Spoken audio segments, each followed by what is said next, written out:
अस्सलाम वालेकुम everyone, welcome to the नर्सिड एकेडमी। आप सभी का हमारे चैनल पर दिल से स्वागत है। आज से हम शुरू कर रहे हैं एक नए और धमाकेदार lecture series that is pharmacology for BSc nursing students. ये सीरीज जो है सबसे बेस्ट होगी, सबसे डिटेल्ड होगी और सबसे इजी टू अंडरस्टैंड भी होगी, क्योंकि हम यहाँ पर एक कंसेप्ट को स्टेप बाय स्टेप समझेंगे विथ रियल लाइफ एग्जांपल्स और क्लियर एक्सप्लेनेशंस के साथ।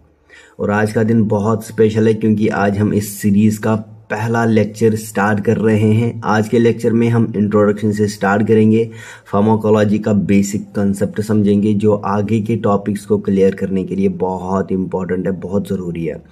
तो अगर आप बीएससी नर्सिंग स्टूडेंट हैं या कॉम्पिटिटिव एग्जाम की प्रिपरेशन कर रहे हैं, ये सीरीज़ आपके लिए गेम चेंजर होने वाली है।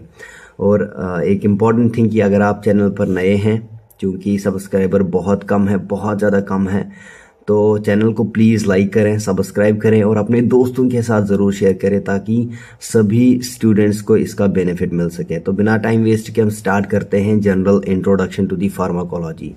तो फार्माकोलॉजी क्या होती है?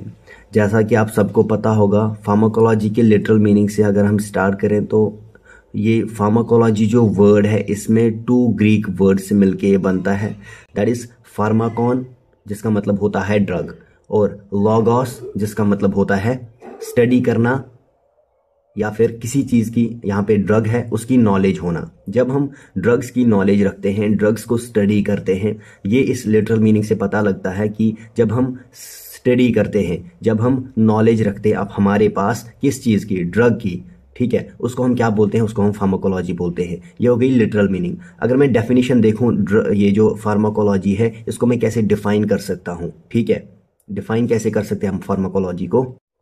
तो फार्माकोलॉजी क्या है? Pharmacology is the branch of science, pharmacology is the branch of science that deals with the, जो कि डील करती है किसके साथ? The study of drugs, drugs को स्टडी करना। क्या क्या स्टडी करना?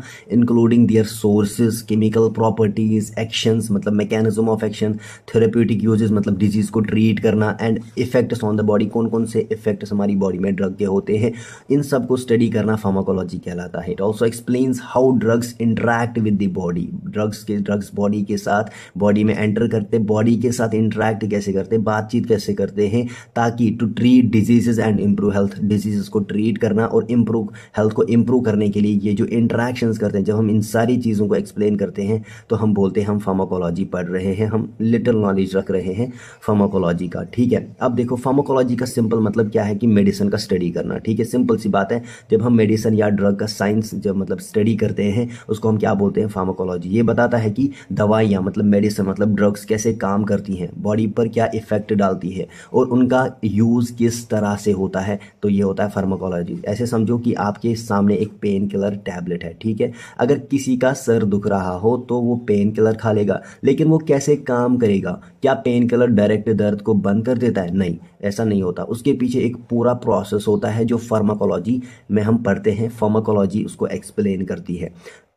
तो आपको पता होगा जब भी हम कोई भी मेडिसिन लेते हैं वो बॉडी में 5 स्टेजेस से गुजरती है। आपको पता होगा, हमने आगे चल के पढ़ना है, थोड़ा सा इंट्रोडक्शन देता हूँ। जब हम कोई भी मेडिसिन लेते हैं तो 5 स्टेजेस से वो हमारी बॉडी के थ्रू जाती है। पहला एब्जॉर्प्शन, जब आप टैबलेट खाते हो वो पेट में जाकर डिजॉल्व होती है और ब्लड में एब्जॉर्ब होती है। दूसरा, उसके बाद डिस्ट्रीब्यूशन, मतलब कि ब्लड स्ट्रीम उस मेडिसिन को पूरी बॉडी में सर्कुलेट करता है, लेकिन उसका टारगेट वही जगह होती है जहां प्रॉब्लम होती है। ठीक है, तीसरा, उसके बाद ये इसका मैकेनिज्म ऑफ एक्शन होता है, मतलब एक्शन होता है मतलब कि मेडिसिन बॉडी की केमिकल्स और सेल्स के साथ इंटरैक्ट करती है, बातचीत करती है ताकि अपना काम कर सके। जैसे pain killer pain causing signals को ब्लॉक कर देता है, इसलिए दर्द कम हो जाता है। देन उसके बाद 4th स्टेप मेटाबॉलिज्म हो जाता है। जब मेडिसिन का काम हो जाता है, खत्म हो जाता है, अपना काम कर लेता है, तो लिवर उसको तोड़ता है ताकि वो बॉडी में ज़्यादा टाइम ना रहे। देन उसके बाद last but not the least excretion, फिर ये मेडिसिन जो है किडनी के थ्रू यूरिन में निकल जाती है। ठीक है, एक सिंपल एग्जाम्पल से यहाँ पे मैं समझाऊंगा। अगर आपके पास एक छोटी सी चाबी हो जो सिर्फ एक पर्टिकुलर लॉक खोल सकती है, एक लॉक होती है जो पर्टिकुलर चाबी जो होती है एक पर्टिकुलर लॉक को ही खोल सकती है, तो यहाँ पे भी वैसे ही सेम वही जो मेडिसिन और उसके टारगेट ऑर्गन का कंसेप्ट होता है। हर मेडिसिन एक स्पेसिफिक जगह पर काम करती है बिना बाकी बॉडी को डिस्टर्ब किए। ठीक है, और याद रखना, फार्माकोलॉजी को समझना नर्सिंग स्टूडेंट्स के लिए बहुत इंपॉर्टेंट है। ये नहीं कि हम ऊपर ऊपर से पढ़े, ऐसा बिल्कुल भी नहीं करना, अच्छे से पढ़ना है। क्योंकि अगर आपको मेडिसिन का मैकेनिज्म क्लियर होगा तो आप पेशेंट्स को बेहतर ट्रीट कर पाओगे और उनकी कंडीशन समझ पाओगे। और जब आप ये सब कर पाओगे, प्रैक्टिकल क्लिनिकल्स में आप बेस्ट होंगे, तभी आप जो है अपने एग्जाम में एक्सेल कर सकते हो, अपने एग्जाम्स को अच्छे से कर पाओगे। ठीक है। नाउ अब ये हम ड्रग्स के बारे में स्टडी तो कर रहे हैं। ड्रग क्या होता है? ड्रग इज एनी सबस्टेंस, कोई भी अब ऐसा substance when introduced into the body, जब हम उसको बॉडी में लेते हैं, प्रोड्यूसेस अ फिजियोलॉजिकल इफेक्ट। वो क्या करता है? एक फिजियोलॉजिकल, एक फंक्शनल इफेक्ट डालता है हमारी बॉडी में, है ना। हमारी बॉडी के फंक्शंस को चेंज करता है ना, उसको आल्टर करता है, उनको बढ़ाता है, कम करता है, क्या भी करता है वो हम आगे जाके पढ़ेंगे। It can be used for prevention, है ना। डिजीज को प्रिवेंट करने के लिए यूज होते हैं। डायग्नोसिस मतलब डिजीज का पता लगाने के लिए यूज कर सकते हैं। ट्रीटमेंट के लिए, डिजीज को ट्रीट करने के लिए यूज करते हैं, उसको ठीक करने के लिए यूज करते हैं। और relief of diseases and medical condition, कोई भी डिजीज, कोई भी मेडिकल कंडीशन अगर होगी, उससे रिलीफ पाने के लिए, उसके सिम्टम्स को रिलीव करने के लिए हम ड्रग्स का यूज करते हैं। सिंपल सी एक्सप्लेनेशन है। अब ऐसे भी देखो, अगर ड्रग का सिंपल मतलब क्या है? कोई भी ऐसी चीज जो बॉडी के अंदर जाकर कुछ इफेक्ट डालती है। ठीक है। ये इफेक्ट अच्छा भी हो सकता है, मतलब मेडिसिन के तौर पे, और बुरा भी हो सकता है, मतलब टॉक्सिक सब्सटेंस या फिर ड्रग एब्यूज जब हम करते हैं। ठीक है। अगर हम मेडिकल ड्रग्स की बात करें तो इन्हें डिजीजेस को ट्रीट करने, सिम्टम्स को कंट्रोल करने या फिर बॉडी को हेल्प करने के लिए भी यूज किया जाता है। ठीक है। एक सिंपल एग्जांपल लेते हैं। अगर किसी को इन्फेक्शन हो गया है तो डॉक्टर उसको एंटीबायोटिक देगा। ठीक है। ऑब्वियस सी बात है, जो अगर किसी बंदे को, किसी पेशेंट को इन्फेक्शन हुआ है तो क्या होगा? डॉक्टर उसको एंटीबायोटिक देता है। अब ये एंटीबायोटिक क्या है? ये एक ड्रग है ऑब्वियसली, जो कि बॉडी के अंदर जाकर बैक्टीरिया को मार देगा और इन्फेक्शन को कंट्रोल कर देगा। ठीक है। कुछ पॉइंट्स याद रखना ड्रग्स के बारे में। हर ड्रग का एक स्पेसिफिक काम होता है। जैसे पैरास्टामोल फीवर कम करता है, इंसुलिन डायबिटीज कंट्रोल करता है, और एंटीबायोटिक जो है ऑब्वियसली जो हमने अभी देखा, इन्फेक्शन ट्रीट करती है बैक्टीरिया को मार देने के बाद। देन उसके बाद क्या होगा? दूसरा पॉइंट क्या है? ड्रग्स बॉडी पर कैसे काम करती हैं, ये डिपेंड करता है उसके टाइप पर। कुछ ड्रग्स लाइक जो है ब्लड स्ट्रीम में जाके डायरेक्ट इफेक्ट डालती हैं, कुछ लिवर में मेटाबोलाइज हो जाती हैं, और कुछ किडनी के या लंग्स के थ्रू जो है एक्सक्रीट होती हैं। तीसरा पॉइंट क्या है? ड्रग्स का जो ओवरडोज होता है वो डेंजरस हो सकता है। हर मेडिसिन एक फिक्स डोज में दी जाती है, क्योंकि ओवरडोज से जो है साइड इफेक्ट्स या फिर टॉक्सिसिटी हो सकती है। यहाँ पे और एक सिंपल और जो है एक एग्जांपल से इसको सिंपल बनाते हैं। आप ऐसा सोच सकते हो कि एक पेशेंट को ब्लड प्रेशर हाई होने की प्रॉब्लम होती है, मतलब कि उसको हाई ब्लड प्रेशर है, मतलब कि उसको हाइपरटेंशन है, तो उसको एंटी हाइपरटेंसिव ड्रग दी जाती है ना। एंटी हाइपरटेंसिव ड्रग दी जाती है जो उसके ब्लड वेसल्स को रिलैक्स करती है और ब्लड प्रेशर को नॉर्मल करती है। अब अगर पेशेंट ये मेडिसिन ज्यादा ले लेता है तो क्या होगा? ब्लड प्रेशर बहुत लो हो सकता है। ठीक है, अगर ज्यादा लेगा। और अगर कम लेगा तो क्या होगा? ब्लड प्रेशर जो हम कंट्रोल करना चाहते थे वो अब नहीं होगा, क्योंकि एक कंसंट्रेशन, एक प्रॉपर कंसंट्रेशन नहीं है उसकी ड्रग की उसकी बॉडी में। इसलिए करेक्ट डोज और करेक्ट यूजेज बहुत इंपॉर्टेंट है। ठीक है, ये होगी ड्रग की डेफिनेशन। ठीक है, तो अब कुछ ब्रांचेस की बात करते हैं, है ना। ब्रांचेस ऑफ फार्माकोलॉजी, जैसे एक पेड़ है, पेड़ को हम मान सकते हैं हमारे पास एक मेडिकल साइंस है, तो मेडिकल साइंस की पहली ब्रांच क्या होगी? फार्माकोलॉजी। तो ऑब्वियसली जैसे हमारा पेड़ है उसके पहले कुछ ब्रांचेस होते हैं, उसमें आएगा मेन ब्रांच है फार्माकोलॉजी, और उसके बाद उस ब्रांचेस के भी ब्रांचेस होते हैं, फर्दर ब्रांचेस होते हैं, तो उसमें हम बोलते हैं कि फार्माकोलॉजी के भी ब्रांचेस होते हैं। तो pharmacology is divided into several branches, but two main branches are pharmacokinetics and pharmacodynamics. In addition to these there are many other important branches like pharmacotherapeutics, toxicology, pharmacoepidemiology, pharmacovigilance, clinical pharmacology, pharmacogenomics and chemotherapeutics. और इसमें बहुत सारे और भी हैं, लेकिन ये बहुत इंपॉर्टेंट है, जो आपके लिए इंपॉर्टेंट है, आपको पढ़ना जरूरी है। आज हम सभी ब्रांचेस का बेसिक कंसेप्ट समझेंगे, लेकिन फार्माकोकाइनेटिक्स और फार्माकोडायनेमिक्स पर ज्यादा फोकस करेंगे, जो हम आगे डिटेल में देखेंगे। ठीक है, तो स्टार्ट करते हैं। फार्माकोकाइनेटिक्स से क्या होता है? What the body does to the drug, body जो है ड्रग्स के साथ क्या करती है। फार्माकोकाइनेटिक्स का मतलब है ड्रग बॉडी में जाने के बाद उसका क्या होता है। जब हम बॉडी में हमारा जो ड्रग है, मेडिसिन है, लेते हैं, तो बॉडी उसके साथ क्या करती है, कौन से इफेक्ट शो करती है, कैसे इसको ट्रेवल कराती है, वो सारी चीजें हम फार्माकोकाइनेटिक्स में पढ़ते हैं। ये 4 मेजर स्टेप्स में डिवाइड होती है। पहला एब्जॉर्प्शन, मतलब कि ड्रग बॉडी में एंटर होती है, जैसे टैबलेट पेट में डिसॉल्व होती है और ब्लड स्ट्रीम में एब्जॉर्ब हो जाती है। दूसरा डिस्ट्रीब्यूशन, ब्लड स्ट्रीम ड्रग को टारगेट ऑर्गन तक ले जाती है। से फॉर एग्जांपल एंटीबायोटिक खाने के बाद इन्फेक्शन वाले एरिया तक जब वो पहुंचता है, that is called as distribution. ठीक है। देन उसके बाद मेटाबॉलिज्म मतलब बायो ट्रांसफॉर्मेशन, एक फॉर्म से दूसरी फॉर्म में चेंज होना। जैसे लिवर जो है ड्रग को तोड़ता है, उसको ब्रेक डाउन करता है ताकि वो बॉडी में ज़्यादा टाइम ना रहे, टॉक्सिसिटी ना हो।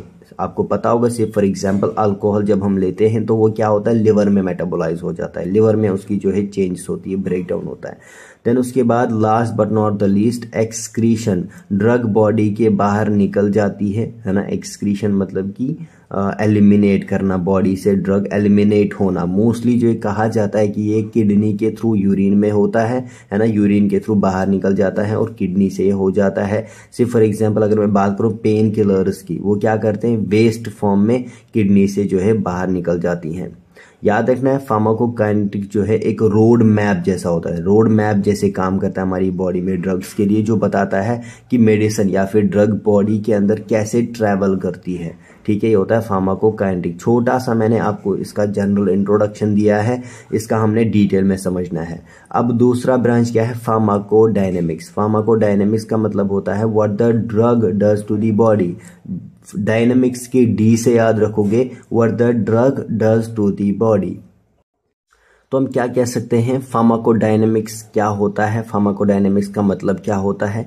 फार्माकोडायनेमिक्स का मतलब होता है ड्रग बॉडी पर कैसे इफेक्ट डालती है। इसमें 3 मेजर पॉइंट्स आते हैं। पहला, ड्रग का टारगेट, मतलब कि हर ड्रग का एक स्पेसिफिक टारगेट होता है। जैसे हम जब इंसुलिन लेते हैं बॉडी में, इंसुलिन जो है वो शुगर लेवल को कंट्रोल करता है, तो इसका टारगेट क्या हुआ, शुगर लेवल को एक नॉर्मल जो है नॉर्मल लेवल पे लाना है ना, उसको कंट्रोल करना, ये होता है ड्रग का टारगेट। सिर्फ एग्जांपल मैंने दी।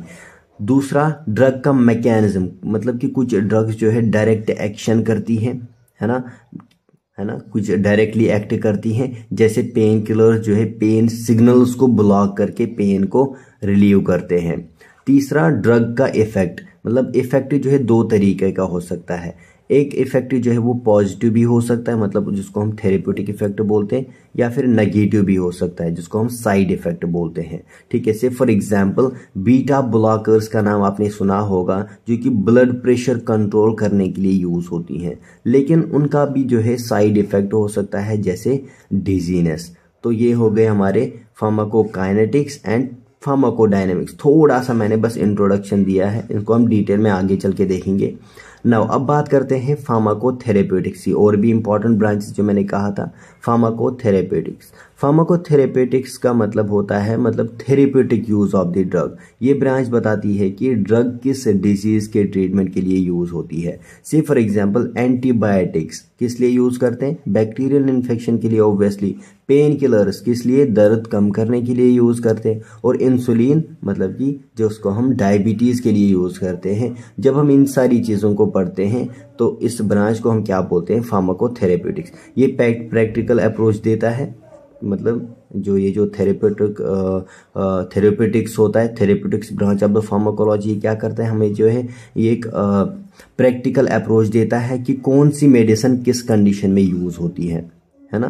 डिजीज को ट्रीट करने के लिए हम जब मेडिसिन को यूज करेंगे उसको हम फार्माकोथेरेप्यूटिक्स, फार्माको मतलब ड्रग, थेरेप्यूटिक्स मतलब कि जब हम उसको डिजीज ट्रीट करने के लिए, किसी भी मेडिकल कंडीशन को ट्रीट करने के लिए यूज करते हैं, जैसे मैंने एग्जांपल भी दिया आपको, तो उसको हम क्या बोलते हैं, that is called as pharmacotherapeutics. Now toxicology क्या हो गया, study of poisonous effects of the drugs. क्या, study of poisonous effects of the drugs. Toxicology drug overdose, side effects और पॉइजनिंग को जो है स्टडी करते हैं। मतलब कि टॉक्सिकोलॉजी जो है उसमें हम क्या करते हैं, ड्रग्स का ओवरडोज, ड्रग्स के साइड इफेक्ट्स और उसकी पॉइजनिंग को स्टडी करते हैं। सिर्फ फॉर एग्जांपल पैरास्टामोल का अगर ओवरडोज होता है तो वो लिवर डैमेज कर सकता है। इसको हम स्टडी करेंगे तो हम क्या बोलेंगे, we are studying the poisonous effects of the drug, that is toxicology. तो टॉक्सिकोलॉजी क्या है कि इम्पॉर्टेंट है ना, इम्पॉर्टेंट है ताकि ड्रग का ओवरडोज या फिर एडवर्स इफेक्ट्स जो है उसको प्रिवेंट किया जा सके। बहुत इंपॉर्टेंट है, अगर हमने ड्रग का ओवरडोज लिया या फिर ड्रग्स के जो एडवर्स इफेक्ट्स होते हैं उनको काउंटरएक्ट करने के लिए, उनको प्रिवेंट करने के लिए हम जो है टॉक्सिकोलॉजी का यूज करते हैं। ना उसके बाद आता है pharmaco epidemiology. What is pharmaco epidemiology? Study of drug effects on large population. जब बहुत सारे लोगों पे एक साथ हम ड्रग्स का इफेक्ट देखते हैं, that is called as pharmacoepidemiology. ये ब्रांच जो है लार्ज स्केल स्टडीज करती है कि ड्रग्स रियल वर्ल्ड में लोगों पर क्या इफेक्ट डाल रही हैं। मैंने कहा ये ब्रांच जो है, ये जो फार्माको एपिडेमियोलॉजी होती है, लार्ज स्केल स्टडीज करती है, बहुत सारे लोगों पर स्टडी करती है एक साथ कि ड्रग्स रियल वर्ल्ड में लोगों पर क्या इफेक्ट डाल रही है। ठीक से, फॉर एग्जांपल कोविड-19 जो वैक्सीन होता है ना, कोविड-19 वैक्सीन सबको पता होगा। उसके बाद लोगों पर स्टडी की गई कि उसका क्या इफेक्ट हो रहा है और कितना इफेक्टिव है ये कोविड-19 का वैक्सीन। तो ये सारी चीजें जब हम पढ़ते हैं, दैट इज फार्माको एपिडेमियोलॉजी। ठीक है, देन उसके बाद 6th है हमारे पास फार्माको विजिलेंस। फार्माको विजिलेंस का मतलब क्या होता है? Monitoring of drug safety and side effects. ठीक है, या फिर एडवर्स इफेक्ट्स। विजिलेंस से याद रखना एडवर्स, उसमें भी वी आता है। विज एडवर्स इफेक्ट जब हम ड्रग्स का पढ़ते हैं, स्टडी करते हैं, that is called as pharmacovigilance. Pharmacovigilance का काम है कि नई ड्रग्स का साइड इफेक्ट या फिर एडवर्स इफेक्ट जो होता है उनको मॉनिटर करना, उनके लिए देखभाल करना। ठीक है, that is called as pharmacovigilance. से फॉर एग्जाम्पल जब एक नई मेडिसिन, एक नई ड्रग मार्केट में आती है तो पेशेंट्स और डॉक्टर्स उनके जो है साइड इफेक्ट्स रिपोर्ट करते हैं, जिसे उनकी जो है सेफ्टी चेक होती है ना, क्या वो सेफ है, अगर हम इनको पेशेंट को देते हैं सेफ है या फिर वो अनसेफ है पेशेंट के लिए, वो जब हम पढ़ते हैं that is called as pharmacovigilance. अगर किसी मेडिसिन में बहुत सीरियस साइड इफेक्ट्स आते हैं तो उसका मार्केट जो है उसको मार्केट से हटा भी दिया जाता है। ठीक है, तो ये सारी चीजें हमें किससे पता लगती है? फार्माकोविजिलेंस में। देन उसके बाद क्लिनिकल फार्माकोलॉजी है ना। जब हम क्लिनिकल मतलब यहाँ पे क्या होता है कि फार्माकोलॉजी जब हम ड्रग्स का स्टडी करते हैं, obviously pharmacology mean study of drugs, लेकिन कहाँ पे? क्लिनिक्स में, मतलब कि जब हम ड्रग्स की स्टडी करते हैं ह्यूमंस पे, that is called as clinical pharmacology. ये ब्रांच जो है स्पेशली पेशेंट्स पर ड्रग के इफेक्ट्स को स्टडी करती है। ठीक है, से फॉर एग्जांपल क्लिनिकल ट्रायल्स के दौरान जो है चेक किया जाता है कि मेडिसिन रियल पेशेंट्स पर कैसे काम कर रही है। जैसे एस्पिरिन हार्ट अटैक प्रिवेंशन के लिए यूज होती है, लेकिन इसका इफेक्ट जो है क्लिनिकल स्टडी से ही पहले कंफर्म किया गया था। ठीक है ना, उसके बाद जो है फार्माकोजीनोमिक्स। 8th क्या है? फार्माकोजीनोमिक्स, मतलब कि how jeans affect drug response. जो ड्रग का रेस्पॉन्स होता है उसको जीन्स कैसे अफेक्ट करते हैं। फार्माकोजीनोमिक्स जो है एक्सप्लेन करता है कि हर पर्सन की जेनेटिक्स अलग होती है, इसलिए उनका ड्रग रेस्पॉन्स भी अलग होता है। से फॉर एग्जाम्पल कुछ लोगों पर एक ही मेडिसिन ज्यादा इफेक्ट करती है और कुछ पर कम करती है, मतलब सेम मेडिकेशन है, कुछ लोगों पर ज्यादा इफेक्ट होगा और कुछ लोगों पर कम इफेक्ट होगा। ये डिपेंड करता है उनके जीन्स पे। कैंसर ट्रीटमेंट ड्रग्स हर पेशेंट के जीन्स के हिसाब से ही जो है हमें पता होना चाहिए। जो जब हम कीमोथेरेपी देते हैं, रेडिएशन थेरेपी देते हैं, जिसको हम कैंसर ट्रीटमेंट बोलते हैं, है ना, उनमें जो ड्रग्स यूज की जाती है लाइक सिस्प्लेटिन होता है और ज्यादातर यूज किया जाता है, हर पेशेंट के जीन्स के हिसाब से उनको जो है एडजस्ट किया जाता है। ठीक है, that is now this is called as pharmacogenomics, कि हाउ जीन्स कैसे अफेक्ट करते हैं ड्रग के रेस्पॉन्स को। ठीक है, देन उसके बाद 9th ये लास्ट होगा, है ना, इंपॉर्टेंस के हिसाब से, वरना बहुत सारी ब्रांचेस होती हैं, लेकिन आपके as a BSc nursing student आपको इतने ही पढ़ने बहुत इंपॉर्टेंट है आपके लिए। अगर आप इनका जो है जहन में रखते हो क्या क्या होता है, क्या क्या चीजें होती है, बस आपने याद रखना होता क्या है, सिंपल सी बात है। और थोड़ा सा example, chemotherapy, last but not the least, chemotherapy drugs use to kill harmful cells like cancer और माइक्रोब्स। कीमोथेरेपी हम कहाँ पे देते हैं? कैंसर ट्रीटमेंट के लिए। ठीक है ना, ड्रग्स वो ड्रग जब हम यूज करते हैं हार्मफुल सेल्स को किल करने के लिए, लाइक कैंसर और माइक्रोब्स, है ना, माइक्रोब्स मतलब बैक्टीरिया, वायरस, फंगाई, पैरासाइट, ये सारी चीजें, इनको किल करने के लिए जब ड्रग्स का यूज किया जाता है, इनको स्टडी किया जाता है, that is called as chemotherapy. Chemotherapy का मेन फोकस होता है कैंसर और इन्फेक्शंस को ट्रीट करने का। ठीक है, for example anti cancer drugs cancer cells को डिस्ट्रॉय करती हैं, एंटीबायोटिक्स बैक्टीरिया को किल करने के लिए यूज होती हैं, दिस कॉल्ड एज कीमोथेरेपी। तो कीमोथेरेपी जो है एक पावरफुल टूल होता है ना, पावरफुल, बहुत पावरफुल होती है, लेकिन इसका जो है साइड इफेक्ट भी होता है कि ये हेल्दी सेल्स को भी डैमेज कर सकता है। ठीक हो गया, तो आज हमने फार्माकोलॉजी की मेजर ब्रांचेस को भी देखा। पहले डेफिनेशन, इंट्रोडक्शन वगैरह सारी चीजें हमने देखी। फार्माकोकाइनेटिक्स और फार्माकोडायनेमिक्स जो है सबसे इंपॉर्टेंट है, जो हम नेक्स्ट लेक्चर में डिटेल में देखेंगे। नेक्स्ट नहीं, पहले कुछ टॉपिक्स रहेंगे इसके, है ना, देखते हैं क्या क्या पढ़ने वाले हैं इंशाल्लाह। ठीक है, सारी चीजें आपको क्रिस्टल क्लियर हो जाएंगी। आपके आईएनसी सिलेबस के हिसाब से मैं सारी चीजें जो है कवर करने वाला हूँ इंशाल्लाह। बस आप जो है थोड़ा सा सपोर्ट होगा आपकी तरफ से, तो आगे चल के हमारा जो है सारी चीजें क्लियर हो जाएंगी। ठीक है, और नोट्स भी आपको मिल रहे हैं, नोट्स आपको जो है प्रॉपर मिल जाएंगे। फार्माकोथेरेपेटिक्स, टॉक्सिकोलॉजी हमने पढ़ा, pharmaco epidemiology, pharmaco vigilance, clinical pharmacology, फार्माकोजीनोमिक्स और कीमोथेरेपी भी जो है नर्सिंग और मेडिकल फील्ड के लिए बहुत जरूरी है। ठीक है, अगर आपको ये कंसेप्ट क्लियर हो गया तो आप फार्माकोलॉजी के फाउंडेशन जो है स्ट्रॉन्ग कर सकते हो, है ना। आगे भी बहुत सारे ऐसे टॉपिक्स आएंगे जो आपको समझना बहुत इंपॉर्टेंट है। ठीक है, तो आज के लेक्चर में हम इतना ही पढ़ते हैं, तो मिलते हैं अगली वीडियो में, अगले लेक्चर में, अगले टॉपिक के साथ, इंपॉर्टेंट टॉपिक के साथ। तो तब तक के लिए खुदा हाफिज।